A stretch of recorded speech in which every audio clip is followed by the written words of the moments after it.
in the trade talk deals. Now, India, meanwhile, is calling out the double standards, arguing that it needs affordable oil to fuel its growing economy and pointing out that the West itself hasn't stopped doing business with Moscow. The Ministry of External Affairs in India had responded to US threats of higher tariffs on Monday by saying that while India has received criticism from the US and European Union about Russian oil purchases, these decisions were necessitated by the diversion of regular supplies to Europe during the crisis and were also encouraged by the then US administration under former President Joe Biden. Now, regarding the criticism, India has made it clear that its energy procurement strategy focuses on ensuring affordable and stable supplies for its population, particularly given the current global market conditions.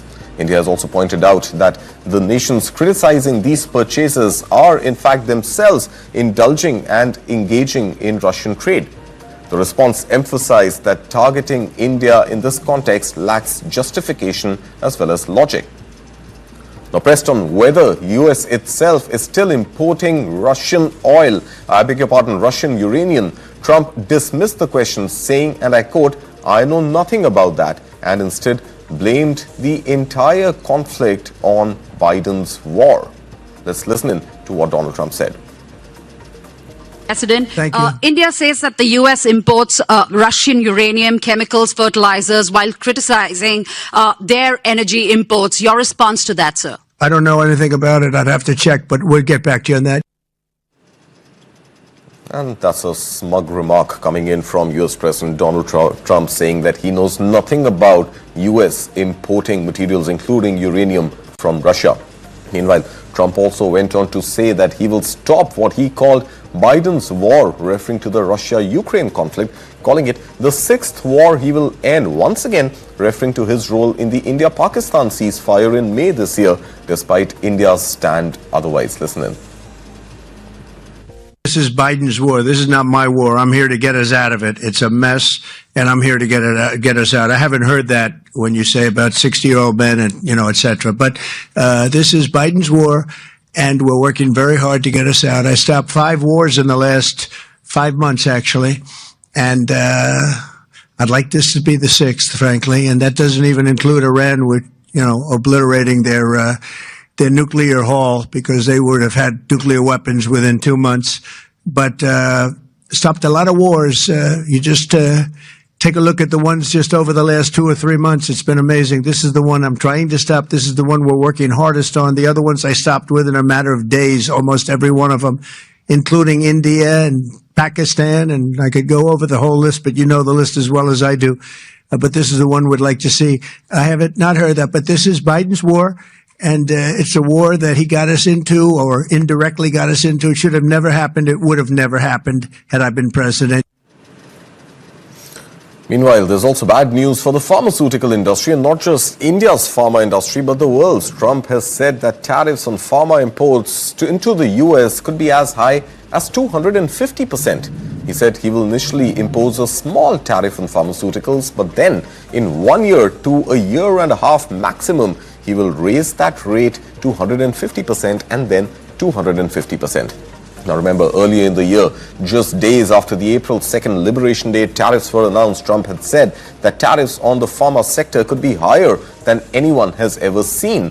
With 250% now slapped, he seems to be living up to that promise. Remember, the US president has repeatedly threatened and then changed course on tariff threats. So there's no guarantee still that he will eventually set pharmaceutical tariffs at the 250% rate.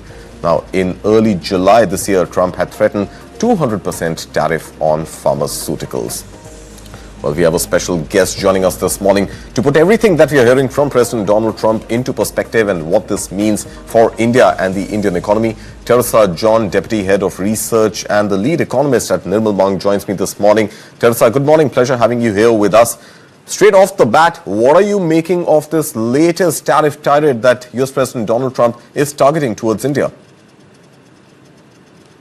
So the tariffs on India actually have been higher than anticipated. anticipated because we've not been able to reach a trade deal. I think the Indian government also has been trying to protect the interests of this domestic electorate of the farmers, of the MSMEs. Right. We are to some extent at a disadvantage even compared to other economies because our tariffs 25% are now higher.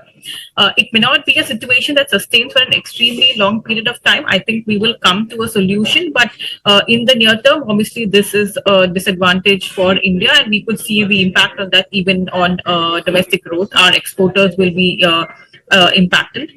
So from a policy perspective, I think there will need to be some support, possibly from monetary policy today, and maybe even on fiscal policy, the government could give some incentive to exporters to kind of offset the impact of the tariffs.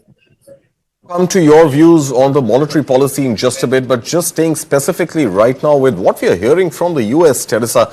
25% tariff was news that was well digested, not just by markets, also by companies who were looking at potentially recalibrating their supply chains and really figuring out how to continue doing business with the US. But now Donald Trump saying that there could be additional penalty owing to the fact that India buys Russian oil, and also at the same time dismissing any knowledge of US itself engaging in any sort of trade ties with Russia. The entire narrative now seems to be becoming a little more personal, and his attacks on India only intensifying. Now, August 7th is literally for US less than 48 hours away. For India, of course, it's tomorrow, but given the fact that US is 12 hours behind India, it's still a few hours to go. We don't know whether there's going to be an extension to the dateline or not, but what we can anticipate surely is that the tariff rate will be much higher than 25%.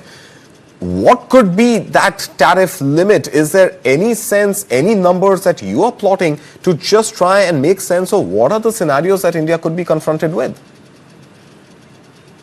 So I think one number that Donald Trump himself has said is 100% penalty for non-tariff barriers. That could be an ad valorem rate. So it will not be 124%. It could be 100% on 24%. So it may not be as high as people are expecting it to be. But I think the key here is that India has not really, I think, succumbed to pressure from the US.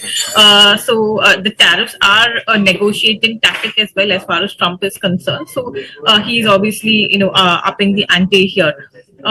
What could really happen is that India has actually already started purchasing more of US crude, and both our exports and imports to the US. So basically, our oil trade with the US has gone up.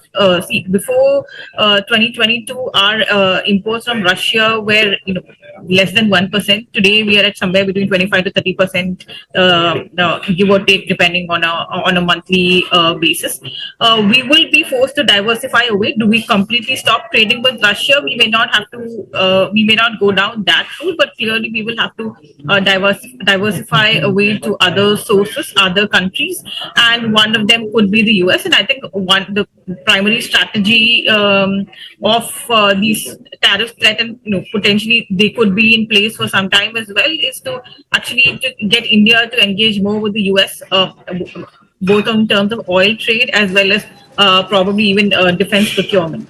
All right, let's stick to oil for just a moment before we come specifically to pharmaceuticals. Now, on the oil trade that India has, in fact, not just India, even Brazil and China have with Russia, versus what we are hearing in OPEC of increased production capacity. In fact, almost 500,000 barrels last month, another 500,000 barrels of exceeded capacity this month. So OPEC Plus is also, in a way, rewiring its own supply chains and really expanding what it's offering to the world, perhaps in a bid or in anticipation that there could be some rebalancing when it comes to trade. But with crude at about $70 a barrel, slightly lower at about 68.5 last when I checked, how do you think, if there was a scenario that Russia is taken out of the equation when it comes to oil trade with the world, how do you think prices of global crude oil are likely to get impacted?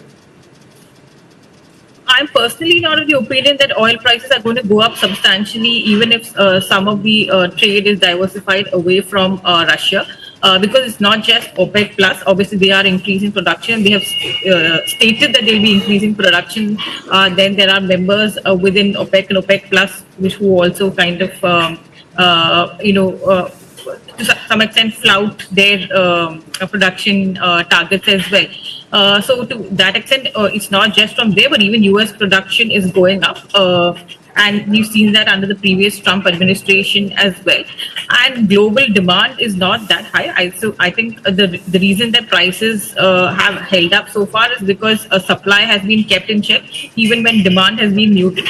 So supply is going to increase from other sources. Even if Russia is taken off the market, maybe you could see a slight increase in prices, but I don't think it's going to be a runaway increase in oil prices. All right, so no shocks expected as far as oil prices, crude oil prices globally go. Meanwhile, coming back to the story on pharmaceuticals, remember, Donald Trump has announced that tariffs on pharma imports into the U.S. could go up over time to as high as 250%. Remember, he had earlier said that 200% is what could be a possible scenario on pharma tariffs. But now this figure of 250% is the latest that we are hearing on pharma exports into the U.S. Now, remember, India is one of the biggest suppliers of pharmaceutical products into the US. The trade, in fact, the export value of India's pharmaceutical exports to US is as much as, give or take, about 9 billion plus, almost $10 billion per annum. Teresa John, I want to understand from you, if this 250% tariff on India's pharma exports was to be slapped, Trump is saying he'll start maybe lower, take it up to 150, then all the way up to 250%. 250% is a big number. Can US afford that? Can US consumers afford that? And more so for India, can India's pharmaceutical companies still remain competitive? So you're right. Firstly, the US consumer will not be able to afford these kind of tariffs. Trump also wants to keep healthcare costs in check. So while the threat may be of a 250% tariff, I don't know whether that will actually pan out. Would tariffs on pharmaceuticals go up in the interim to some extent? I think it will. Like we've seen in other cases as well. So the overall the strategy here is to get pharmaceutical companies to set up production in the US. There are a few Indian companies which have production in the US, and increasingly more companies might start doing that. But if tariffs do actually go up to 250%, I think even the US consumer will not be able to handle it, and obviously the Indian companies will not be able to take the hit on their margins, because I don't think it'll be feasible to sell with tariffs as high as 250%. All right, Teresa John, let's take a breather for the moment from the tariffs and take a short break. But stay with us, Teresa John, and to all our viewers, we will come back after a very short break where we will be discussing RBI's Monetary Policy Committee meet. What are the expectations? Will Governor Sanjay Malhotra go ahead and offer another 25 basis point cut in interest rates? That's something we will discuss with Teresa John after this short break. But we'll also bring you a market update once we come back. You're watching News9.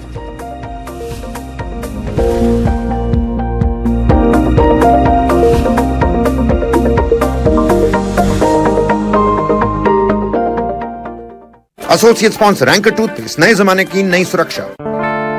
भाई on road या of road? Road trip पे किस bike की सवारी होगी, ये खूबसूरत चिंता आप करिए। टू व्हीलर लोन की चिंता हम संभाल लेंगे with spot approval and loan up to 95%।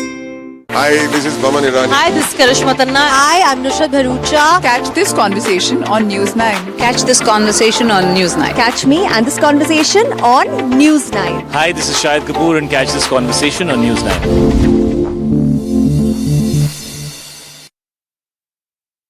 भाई बहुत असमंजस में हूँ, अपने आप से ही सवाल करके परेशान हूँ। भाई तू ठीक तो है? रिटायरमेंट के बाद लाल स्पोर्ट्स कार लूं या वर्ल्ड टूर? एक काम कर, तू खाली पुलाव बना, मैं ऑर्डर कर रहा हूँ। पुलाव नहीं, plan. Sorry, plan? Life insurance का रिटायरमेंट प्लान, गारंटीड पेंशन के साथ। अब तेरे भाई के हर सपने होंगे पूरे। भाई तेरी ये स्पोर्ट्स का 2 सीटर है ना? अब पुलाव कौन बना रहा है? ये आवाज में बात मत किया। ओके सॉरी भाई, कौन बात कर रहे हैं भैया? सपनों को रखो सुरक्षित रिटायरमेंट प्लान के साथ। सबसे पहले life insurance. What is to the nines? In literal terms, it's perfection. But to us, it's not just a phrase, it's an attitude. One that starts at your desk and sends a statement to the world. To the Nines is about taking charge. It's a way of life where every seam, every fold, is crafted with excellence. It's timeless elegance and uncompromising quality made for the corner office. It's the ideas that inspire redefining order and elevating the tabletop. To the Nines, for the leaders of today and the visionaries of tomorrow.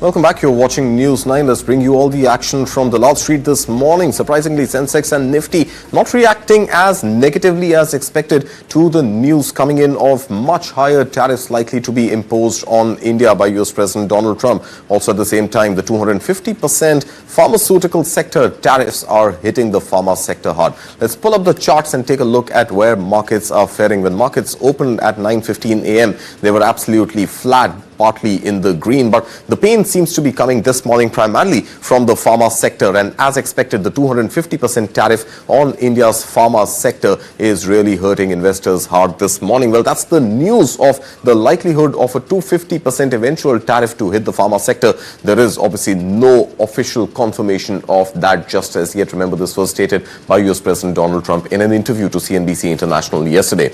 Meanwhile, the news is spooking investors on the pharma side, with Sun Pharma already down about 1.25% or so. That's 1.25% already down. You're also seeing Davis Lab down about 1.5%. Cipla down about 1.23%. Meanwhile, Dr. Reddy's is taking a beating as well, down about 1.6% or so. Pretty much the entire pharma pack, companies that export to US, are feeling the pinch of this news of 250% tariff likely to be imposed. Let's also pull up the Nifty 50 heat map and try and see which are the sectors which are not reeling under as much pressure, because the news seems to be fairly certain not in the direction of positive news that the markets have been waiting for, rather, if anything, quite the opposite. Meanwhile, look at Reliance Industries. Reliance is down about 0.25% or so in trade this morning. Again, could be stemming from the fact that there is added pressure on India to stop importing Russian oil, which gets refined in India and then exported back, both for domestic consumption as well as global consumption. Meanwhile, the auto sector is also a little mixed this morning. Infosys, Wipro, Tech Mahindra, all three in fact in the red. Meanwhile, a flattish sense coming in from TCS and HCL Tech. Not too much movement there. Meanwhile, the auto sector, which is expecting retail sales data to come in later today or tomorrow, there seems to be some buying activity that we are seeing on the auto sector. So that's the news as far as markets are going. If we can quickly pull up the latest charts on Sensex, Nifty, the mid-cap and the small-cap index, and try and make sense of what is the mood when it comes to the broader markets as well as the benchmark indices. Well, absolutely flat seems to be the tone of the day. There is no change on Nifty 50, practically at almost exactly the same levels to the last point at 24,650. Meanwhile, Sensex also absolutely flat, hovering a little above that 80,700 odd mark, but still far away from the 82,000 levels that were breached in the previous few weeks. The pain is actually coming more from the mid-cap and the small-cap space, and volatility still hovering in the 12.31% or so range. So that's the big news as far as the markets go this morning. Meanwhile, back home, the Reserve Bank of India is all set to announce the decision of the Monetary Policy Committee meet. Remember, the meet started on Monday and concludes today at 10 a.m. this morning. RBI Governor Sanjay Malhotra is going to announce the final decision of the MPC when it comes to the rate decision. Now, remember, the central bank has already cut interest rates by 100 basis points since February this year, with a massive 50 basis points cut just 2 months ago. Now, some sections of economists are now pricing in another 25 basis point cut possibly to counter slower credit growth and global headwinds owing to tariffs. But inflation has remained well below the RBI's threshold of 4%, so there seems to be no urgent need for a rate cut unless the balancing act of low inflation and pushing for economic growth is on the central bank's agenda. And there's also a twist in the tail, and the rupee comes into play here, which has slid to an all-time low of 87.80 to the dollar, sparking fresh concerns. So what does the RBI do? Ease interest rates to boost demand or hold to stabilize the currency? With trade tensions, tariff threats and geopolitical stress rising, the RBI faces one of its toughest balancing acts. The decision is due today and the MPC stance, set to neutral last time, could be the market's first clue on what's to be expected later in this year. Tersa John from Nirmal Bang, the lead economist, continues to be here with us this morning. Tersa, what are your expectations? We have just a few minutes to go before Sanjay Malhotra comes and announces the decision of the MPC. But is a 25 basis point cut warranted at this moment?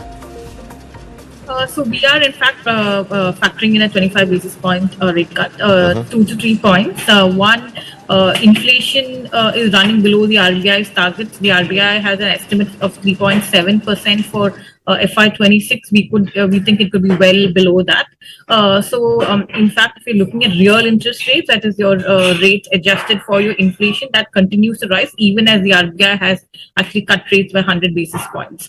So in a slowing economy where high frequency indicators are suggesting some sluggishness, you have the impact of tariffs as well now to consider. We think front loading rate cuts could be a good strategy. The RBI has front loaded in the June policy, but I think ahead of the festive season, if you can front load a little more, then that would benefit credit growth as well. All right. Well, let's see what the RBI governor announces in just a few moments from now. But I also want to, in fact, I want to come to the sliding rupee versus the dollar. But before that, I also want to get your view on the stance that RBI had changed to neutral last time around in the June MPC. And neutral pretty much suggesting that depending on how inflation and the economy is going, rates could move in either direction. Now, we know for a fact that inflation is something which is unlikely to rear its ugly head again, but economic growth basis what we are seeing geopolitically, geoeconomically is something that still continues to be a question mark. As far as the RBI MPC stance on the interest rates is concerned, what do you think that is likely to be today? The neutral stance actually means that, the room for rate cuts is quite limited. Probably it was a little premature to change the stance at the last meeting itself. The RBI could have waited to see how things pan out, but that doesn't mean that they cannot cut rates today. So I don't think there'll be a change in stance because that will be too much of flip-flops.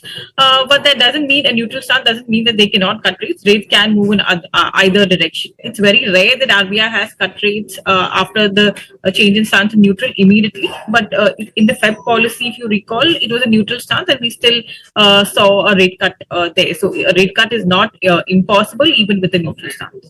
All right, rate cut not impossible, and Nirmal Bang there factoring in at least a 25 basis point cut by the RBI MPC. Of course, we will know that decision at 10 a.m. today, so do stay tuned on. But meanwhile, Tersa, I also want to spend a little more time on the rupee versus the US dollar. Remember, yesterday the rupee closed at an all-time low and ended with a loss of 22 paisa at 87.88 against the US dollar, as risk-off sentiment deepened after US President Donald Trump renewed threats to raise tariffs on Indian goods over New Delhi's continued purchase of Russian oil.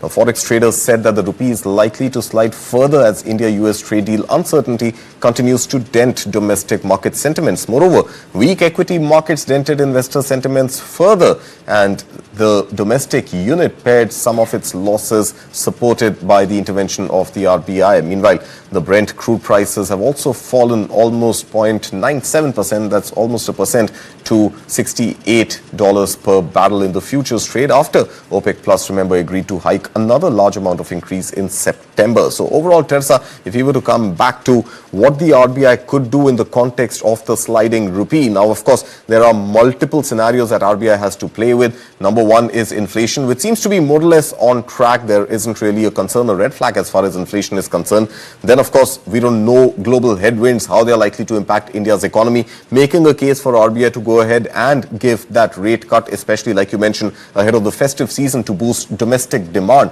But now this third variable that comes into the equation is the sliding Indian rupee against the US dollar. Now, how does RBI balance this, and how important do you think is going to be for the RBI to not allow the Indian rupee to slide any further and hence perhaps not go ahead and make that rate cut? I don't think at this point in time an interest rate defense of the rupee is warranted. RBI need not hold rates just purely to protect the rupee, because if growth slows, there could still be further depreciation pressure on the rupee. I'm of the opinion that the rupee will trade with an depreciation bias, but that doesn't mean that RBI should not cut rates. They can continue to intervene in the market if you do see a sharp depreciation, to kind of contain the contain the volatility in the rupee. But overall, I don't think an interest rate defense at this point in time is actually required. All right. Well, let's see finally what decision Sanjay Malhotra announces at 10 a.m. But Tirsa John, always a pleasure having you here with us on News9, and thank you so much for your time today. Thank you. And moving on to other corporate stories that we are tracking for you, let's begin with the high-profile corporate case. Anil Ambani has been questioned by the Enforcement Directorate for over 8 hours in connection with a 17,000 crore rupee loan fraud investigation. The Reliance Group chairman on Tuesday appeared before the Enforcement Directorate for questioning in a money laundering case linked to alleged multiple bank loan fraud cases worth crores of rupees against his group companies. Now, the businessman reached the office of the Central Probe Agency in central Delhi in an electric vehicle at around 10:50 a.m. yesterday. Visuals on your screen. Now, the statement of the 66-year-old businessman is being recorded under the Prevention of Money Laundering Act, or PMLA, as per official sources. Now, the summons come after the agency conducted searches at 35 premises of 50 companies and 25 people, including executives of his business group in Mumbai on July 24th. The ED has also issued a lookout circular, or LOC, as per standard operating procedure in large bank fraud cases against Anil Ambani, even as some executives of his group have also been summoned to appear for questioning during the week as part of this probe. In a related case, the ED had recently arrested Partha Sarthi Biswal, the MD of Odisha-based company, for allegedly providing a fake bank guarantee of 68 crore rupees for an Anil Ambani group company. Now, Biswal may be confronted with Ambani during the latter's questioning. The agency is investigating also the nexus of bribe and loan. Reports say the ED is also probing allegations of gross violations in Yes Bank loan approvals to these companies, including charges such as backdated credit approvals, memorandums and investments proposed without any due diligence or credit analysis, in violation of the bank's credit policy. Now, the loans are alleged to have been diverted to many group companies as well as shell companies by the entities involved.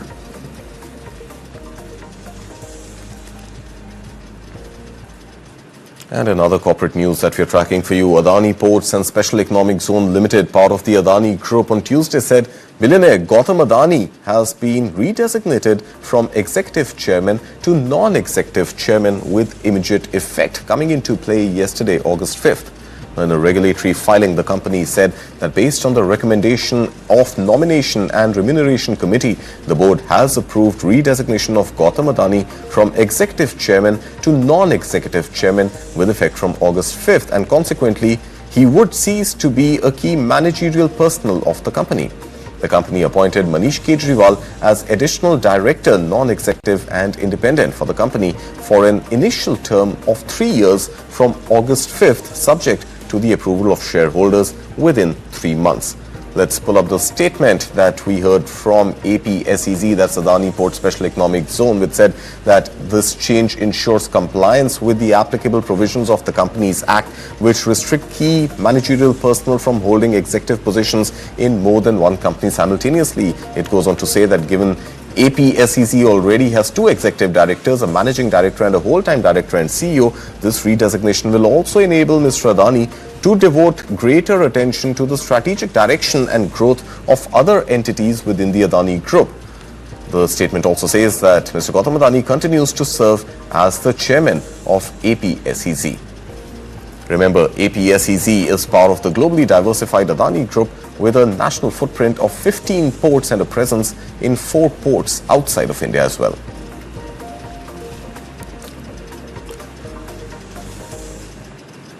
And there's something that tells you just how India is changing.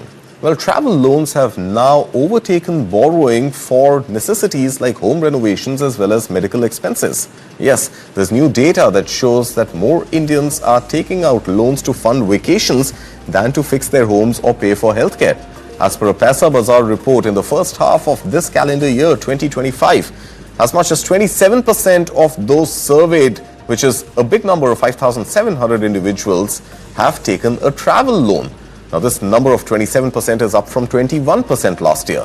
Now, this puts vacation loans above home improvements, which stand at 24%, credit card repayments at 11%, and medical expenses at 9.6%. In fact, more people are borrowing to travel than to study or even get married.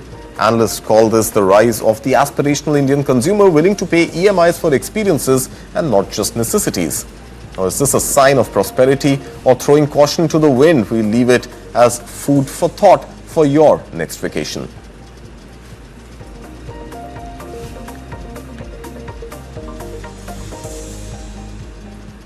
And before we slip into another short break, let's look at the global stories that we are following for you this Wednesday morning.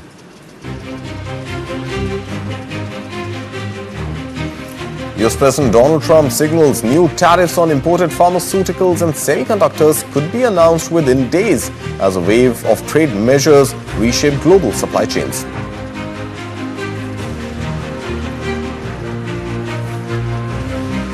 Meanwhile, Donald Trump also confirms he has narrowed his choices for the next Fed chair to 4 finalists, ruling out Treasury Secretary Scott Bessent from consideration.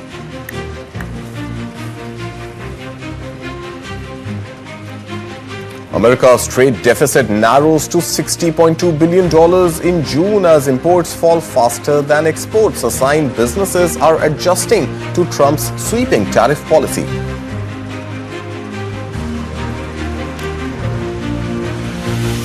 United States envoy Steve Witkoff heads to Moscow for high-stakes talks with Russian leadership just as Trump's deadline for potential new sanctions over Ukraine approaches on August 8th. Donald Trump hints Vice President J.D. Vance is the frontrunner to succeed him as the Republican presidential nominee in 2028, making the clearest signal yet on party succession. Switzerland's president visits Washington in a final attempt to block a 39% US tariff, but fails to secure a meeting with President Donald Trump before the duties take effect on August 7th. The United States races to deploy nuclear power systems on the Moon and Mars, aiming to launch the first reactor by the end of the decade for long-term space missions.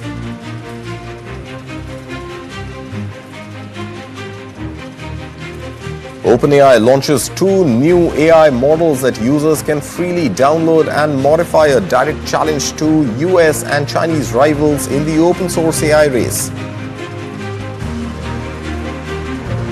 And finally, Australia's online safety regulator accuses Apple and Google of failing to act on child exploitation material shared via their platforms, escalating pressure on big tech.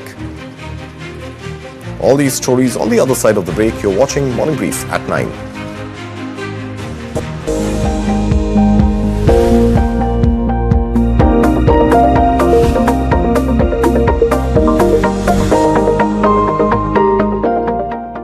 Associate sponsor anchor toothpaste, नए जमाने की नई सुरक्षा। खूबसूरत सी तुम कोई चिंता करो, पीछे भरोसा खड़ा है तुम्हारे, तुम नया कर बनाते रहो। जब कोई हमारी बाकी चिंताओं को संभाल लेता है तो हम कर पाते हैं खूबसूरत सी कोई चिंता। टाटा कैपिटल में हम आपकी हर फाइनेंशियल चिंता को संभाल लेते हैं ताकि आप करें सिर्फ खूबसूरत चिंताएं। Go condoms? It's over there. क्या ये डिफरेंट साइजेस में आता है? Actually, sir, size matter नहीं करता. तो फिर क्या मैटर करता है? The hardness Of the condom. of what's inside. For the first time ever, presenting Hard Rock Gel, the hardness gel for men. अब फ्री हर स्कोर कॉन्डम्स के 10 पैक के साथ। मुथूट फाइनेंस गोल्ड लोन सुनहरी सोच प्रोग्राम में आप सबका बहुत बहुत स्वागत है। कुछ लोगों से बातचीत करते हैं और उनसे हम पूछते हैं कि उनका सोना जो है लॉकर में सोने के अलावा और कुछ भी कर रहा है कि नहीं। बलजीत पाजी सत श्री अकाल। मेरा सोना मेरी खेती नू 4 चांद लगा रहा है। बल्ले बल्ले हो गया ये बड़ी कर साहब कैसे का है? मेरा सोना मेरी दुकान में स्टॉक बढ़ा रहा है। हजारिका बाबू की खबर? हाल खबर सर, मेरा सोना मेरे बेटे का म्यूजिक एल्बम बना रहा है। बढ़िया बढ़िया एकदम बढ़िया। तो अपने सोने को काम पे लगाइए, आज ही कॉल कीजिए 1-800-313-1212 पर। What is to the nines? In literal terms, it's perfection. But to us, it's not just a phrase, it's an attitude. One that starts at your desk and sends a statement to the world. To the nines is about taking charge. It's a way of life where every seam, every fold, is crafted with excellence. It's timeless elegance and uncompromising quality made for the corner office. It's the ideas that inspire redefining order and elevating the tabletop. To the nines, for the leaders of today and the visionaries of tomorrow.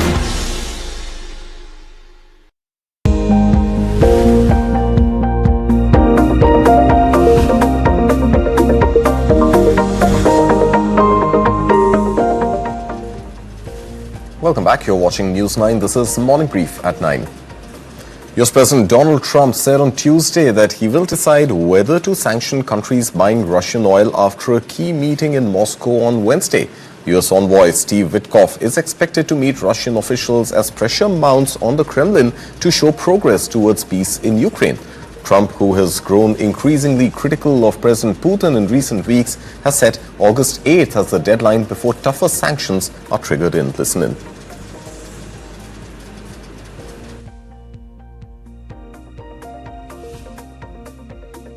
Well, I never set a percentage, but we'll be doing quite a bit of that. We'll see what happens over the next fairly short period of time.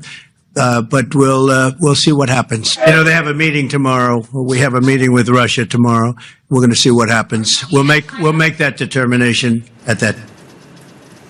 Meanwhile, US President Donald Trump has also hinted on Tuesday that Vice President J.D. Vance is probably favored to succeed him as the Republican nominee in the next presidential election in the U.S. He also floated the idea of Secretary of State Marco Rubio teaming up with Vance and praised several others in his administration as incredible people who could shape the future of the GOP. You said this morning that you probably won't be running for a third term. This weekend, Secretary of State Rubio said that he thought J.D. Vance would be a great nominee.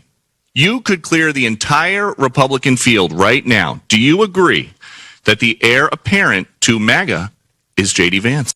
Well, I think most likely, in all fairness, he's the vice president. I think Marco is also somebody that maybe would get together with J.D. in some form. I also think we have incredible people, some of the people on the stage right here. So it's too early, obviously, to talk about it, but certainly he's doing a great job and he would be probably favored at this point. And staying with stories from US President Donald Trump, who also said that he will decide by the end of the week who will replace outgoing Federal Reserve Governor Adriana Kugler, who is stepping down early on August 8th. Now, Trump confirmed the shortlist is coming down to 4 candidates, including economic advisor Kevin Hassett, former Fed Governor Kevin Walsh, and reportedly current Fed Governor Christopher Waller. Listen in. For Fed Governor, I'll be making that decision before the end of the week, and we'll either decide on one for permanence or the 4-month period, the term. There's a term of about a number of months. We have a couple of candidates. Everybody wants it, okay? It's not a couple, but we've narrowed it to a couple of candidates. And we've also, we're looking at the Fed chair, and that's down to 4 people right now. Very good. Well, I can tell you, because I've already said there's 2 Kevins and 2 other people, okay?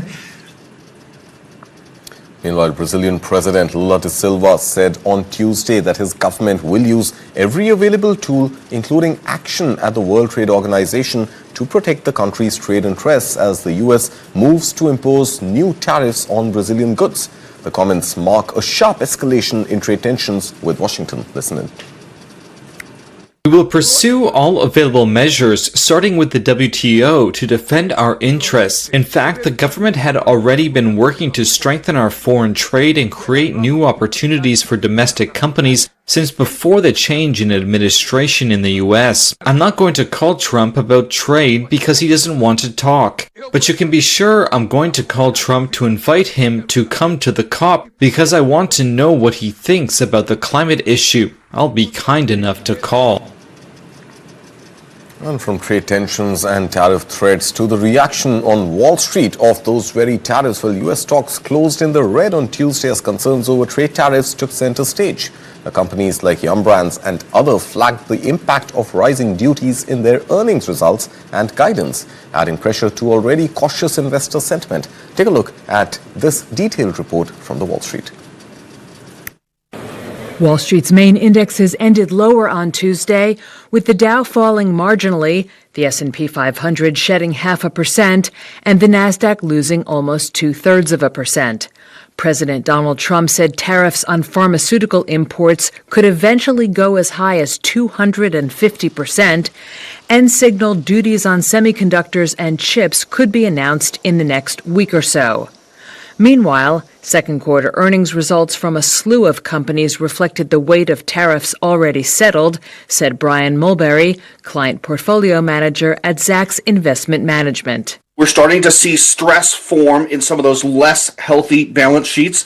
Their earnings are starting to slow and, in fact, even turn negative to a certain extent. In fact, a couple of weeks ago, we saw Kohl's turn into a meme stock because, again, their earnings structures are just starting to weaken over time. And then you turn back to the Mag 7, where it just still seems like they've got such a tight grip on the value of this market. They represent a large portion of it. They still make up roughly 30% of the market cap of the S&P, and they're still driving 70 to 75% of the earnings growth in the S&P 500. So we're still in this moment where the Mag 7 goes, the market tends to follow. Shares of Yum Brands lost more than 5% after the company missed estimates for the second quarter as steep trade duties restricted consumer spending. Among other movers, shares of Snap tumbled roughly 15% in extended trading after the social media company reported its slowest quarterly revenue growth in more than a year, a sign of increased competition from larger rivals, including Meta. And shares of Advanced Micro Devices, down nearly 1.5% at the close, dropped further in extended trading despite forecasting third quarter revenue above Wall Street estimates. Shares of the AI chip maker have climbed more than 40% this year, far outpacing a nearly 12% jump in the benchmark chip index. From Wall Street, let's go a little deeper into corporate America and the guidance that we are seeing. You heard a little bit of that, but American fast food chain Yum Brands reported, as we told you, weaker than expected earnings for the second quarter on Tuesday as higher ingredient costs as well as softer demand weighed on its major chains, including Taco Bell. The results, sent Yum's shares tumbling by as much as 5% in early trade. More details on Yum Brands in this report.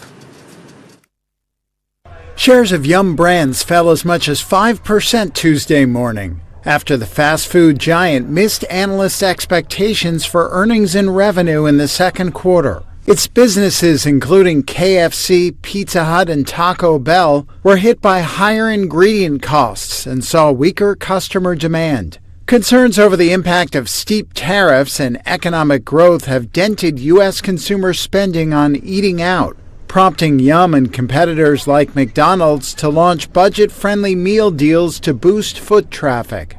Taco Bell, which accounts for 38% of the company's total revenue, rolled out meal boxes ranging from $5 to $9. Still, its same-store sales growth in the U.S., which is its biggest market, slowed to 4% during the quarter, from 5% a year earlier. One analyst said concerns about tariffs and a weakening job market have consumers hunting for value.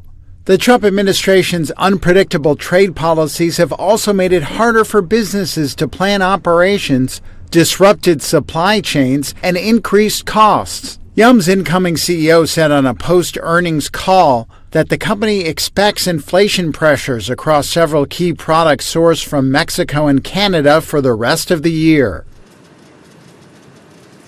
And more stories from corporate America. U.S. brewing giant Molson Coors announced a significant hit to profitability due to President Trump's aluminum tariffs. The company, known for brands like Coors and Miller, expects higher costs totaling from $20 to $35 million in the second half of the year. Take a look. Molson Coors said its annual profit will take a hit due to President Donald Trump's tariffs on aluminum imports, which the company uses to make its beer cans. Molson Coors, which produces its beer in Colorado, said on Tuesday it expects costs to rise between $20 and $35 million in the second half of the year, thanks to a tariff-driven increase in the price of aluminum.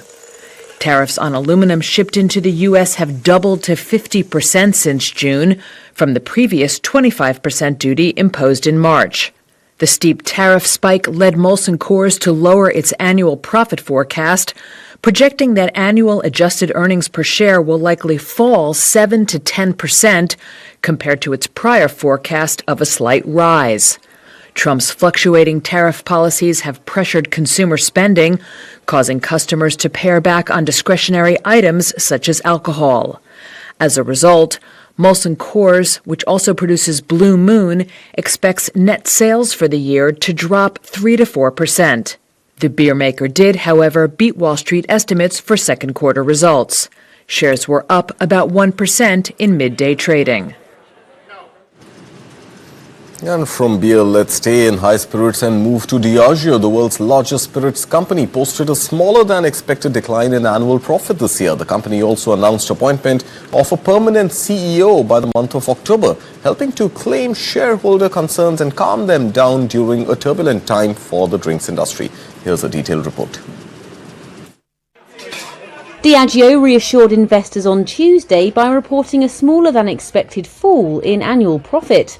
That's despite raising their estimate of a tariff impact for the year to $200 million. The world's top spirits maker also said it expected to have a permanent new CEO by October, after a surprise exit from former leader Deborah Crew. Shares rose almost 7% in early trade before scaling back. The Guinness maker forecast flat sales for its current 2026 financial year, but investors said that Tuesday's relatively muted results were welcome, as it signalled a possible turning point for the firm. It comes after an uncertain period for the Johnnie Walker maker, with prolonged sales weakness and missed forecasts. That, as well as guidance downgrades and a sudden CEO exit. Diageo is now looking for new management to guide it through plans to cut costs and make substantial asset sales by 2028. All spirits makers have struggled amid prolonged industry-wide sales declines. High interest rates and inflation have hit consumers' wallets. Diageo's shares have been hit hard in recent years, losing 30% of their value this year alone. And just as US President Donald Trump was raising pharmaceutical tariffs to 250%, Pfizer, the US-based drug maker, raised its full-year profit forecast on Tuesday after reporting second quarter earnings that beat Wall Street expectations. The pharma giant says the boost comes from a recent cost-cutting effort and the impact of a weaker dollar. Here's more. Pfizer raised its full-year profit forecast on Tuesday. It said it expects to benefit from cost-cutting and a weaker dollar. The drug maker's shares have lost more than half their value from their pandemic-era highs. It's faced falling revenue from COVID products and looming patent expirations for key drugs. The company launched cost-saving measures last year across its manufacturing and research operations in response. Pfizer said it was on track to deliver $7.2 billion in net savings from the programs by the end of 2027. The pharmaceutical industry faces added pressure from US President Donald Trump to lower prices Americans pay for prescription medicines. It's also preparing for 15% tariffs on imports from the EU. Pfizer said its forecast absorbs the impact of the currently imposed tariffs on goods imported from China, Canada and Mexico. The drug maker also beat Wall Street estimates in its second quarter results Tuesday. It scored total quarterly sales of $14.65 billion, ahead of analyst forecasts by $1 billion. And that's a wrap on this edition of Morning Brief at 9. Do stay tuned to News9 because at 10 o'clock, RBI Governor Sanjay Malhotra would be announcing the decisions of the Monetary Policy Committee meet and whether their 25 basis point rate cut expectation holds. You're watching News9.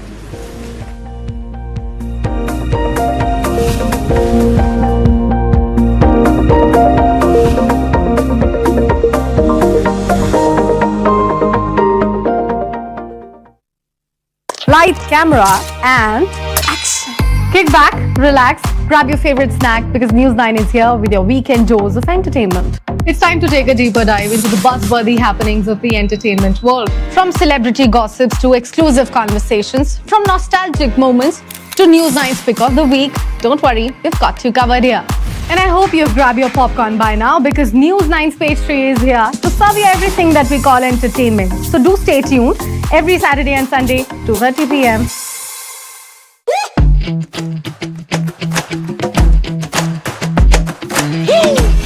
Every brand tells a story. And they are the storytellers. The Sutradhars. They present a brand with band, baja and barat to you. They are the Brandwalas. Hi, this is Adani. Hi, this is Karishma Tanna. Hi, I'm Nusha Bharucha. Catch this conversation on News9. Catch this conversation on News9. Catch me and this conversation on News9. Hi, this is Shahid Kapoor and catch this conversation on News9.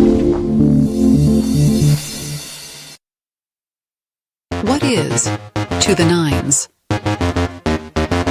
In literal terms, it's perfection. But to us, it's not just a phrase, it's an attitude.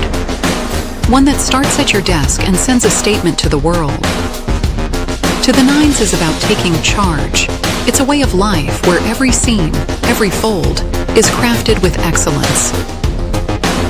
It's timeless elegance and uncompromising quality made for the corner office.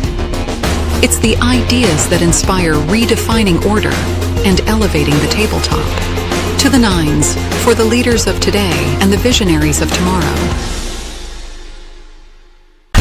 A small window of hope has opened for Nimisha Priya. You know, human beings live by hope. Is Vijay challenging Dravidian party?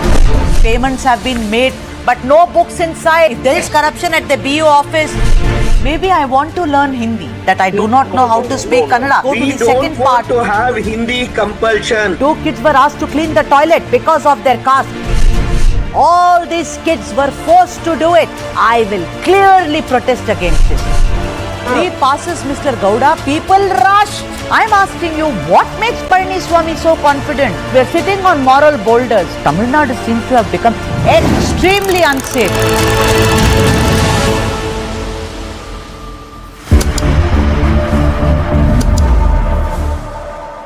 Light, camera, and action. Kick back, relax, grab your favorite snack because News9 is here with your weekend dose of entertainment. It's time to take a deeper dive into the buzzworthy happenings of the entertainment world. From celebrity gossips to exclusive conversations, from nostalgic moments to News9's pick of the week, don't worry, we've got you covered here. And I hope you've grabbed your popcorn by now because News9's page 3 is here to serve you everything that we call entertainment. So do stay tuned every Saturday and Sunday, 2:30 p.m. Women in West Bengal should be assured that it is a safe place for them because justice should be done, served cold, quickly, and it should be done in a way that it is transparent. Peace and prosperity cannot coexist with terrorism and proliferation of weapons of mass destruction in the hands of terror groups. These visuals are the most defining moment when India's defense minister called out China's bluff. The memories of emergency have again become very, very relevant. There is no excuse. It subverted our constitution.